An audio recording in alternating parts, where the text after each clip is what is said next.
All right, what's going on, Josh? You asked the Scrum professionals, is there a difference in these certifications, or what is the difference between the PSM1, the CSM, and the CSP, and is there a better certification for tech newbies? Well, depending on what area you want to go to in tech, there could be better certifications for a newbie, but it all depends.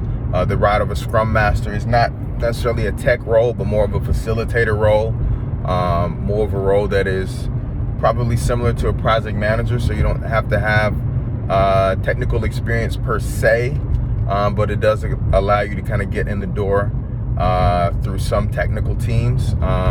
If you're a good people person, if you're a good communicator, if you're very organized, if you're a good problem solver, if you're good at resolving conflict, if you're good at kind of being, I think, mediator, I'm not sure if I already said that, then that could be a good role for you.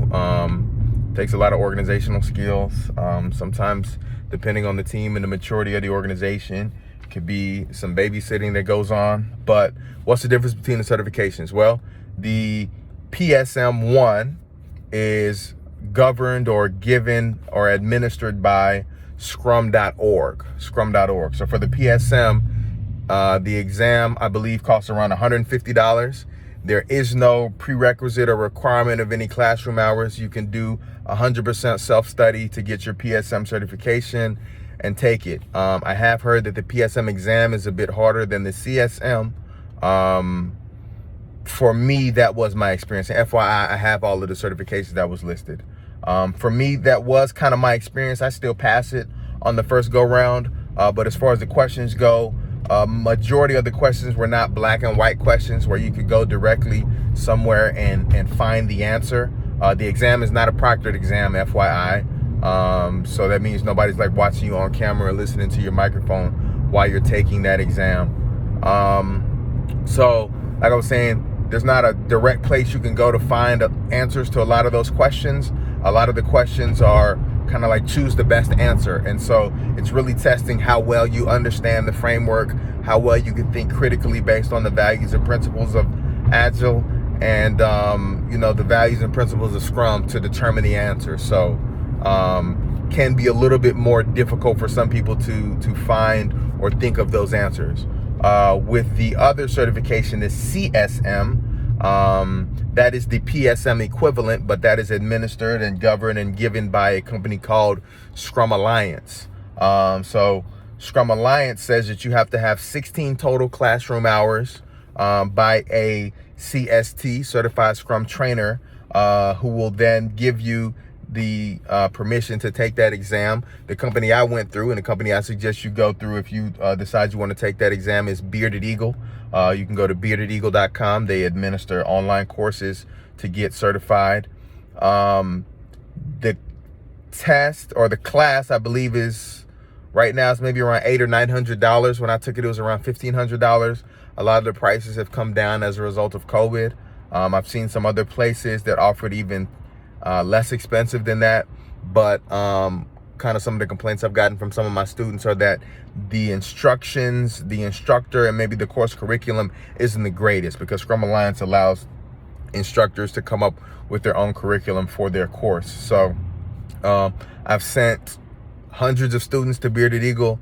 I've never had anybody complain about the instruction or the experience that they've had at Bearded Eagle. So that's an amazing company to go through to get your CSM. But you can go to scrumalliance.org, I believe, or .com, one of those, and find an instructor anywhere in the world who offers that specific class.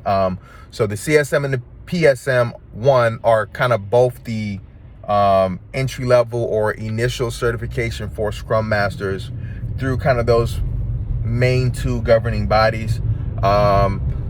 Two guys started Scrum, Ken Schwaber and Jeff Sutherland. They together started the same company eventually, and so they started at the same company and had the certification, the CSM.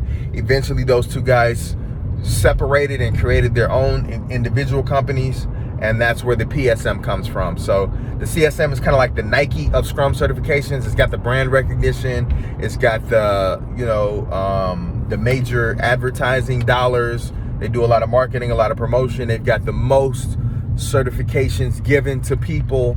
But as far as like which one is better per se, they're really both about the same. To people who are in the industry, we kind of look at them as, you know, equal to one another. I've never been into an interview or went to an organization or interviewed anybody or had any of my students, which I would say like 99% of them have the CSM, but nobody has ever been like, oh, you have that one, we prefer that one, or oh, you've got this one, we really wanted somebody who had that one. As long as you've got one of them, you're going to be pretty equally respected. Now, the CSP, which I believe is the Certified Scrum Professional Scrum Master. So the full acronym would be CSP-SM, which is also, again, a certification that I hold, is not the base level certification so that's one with Scrum Alliance. And so with Scrum Alliance, you have to get the CSM first, which stands for Certified Scrum Master. And then after you've worked for 2 years in an organization with your Scrum Master certification in the role of a Scrum Master,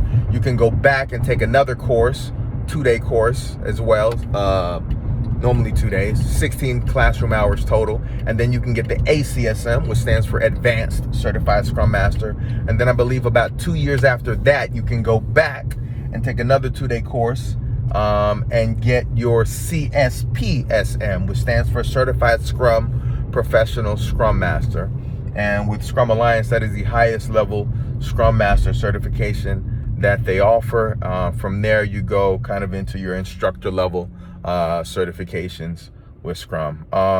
Another one that you may want to take a look at is the SSM, which stands for the Safe Scrum Master, which is governed by Scaled Agile Framework. I'm a safe instructor, so I can actually deliver and administer that class. I've got a class coming up probably within the next few weeks. But for organizations that are using SAFE, that's going to be a certification that they're going to want you to have. So there are a few other ones that are lesser known, but as far as like the most popular ones, I would say the CSM PSM and the SSM. I hope that answers your question.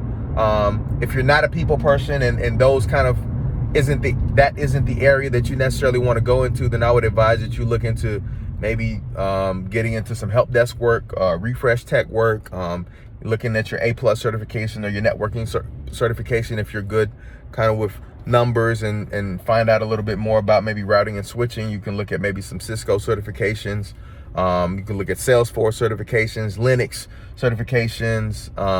There are a bunch of different ways to get into IT. Scrum is kind of one of the hot, sexy ones right now. If you're interested in finding out more about the role of a Scrum Master, more about kind of what the day-to-day is, I post a lot of content on Instagram. You can follow me at Adetiba. That's ADETIBA. A Alpha D Delta E Echo T Tango I Igloo B Bravo A Alpha.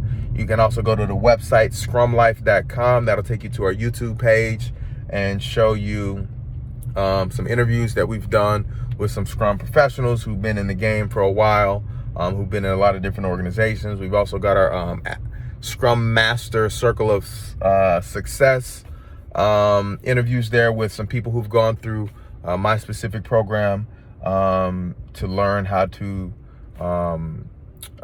be Scrum Masters and learn how to, interview, and we help you with some of the day-to-day of being a Scrum Master if you're just kind of new to this thing. So if you have any other questions, you can feel free to post them down below and I'll follow up. Great question though. Peace.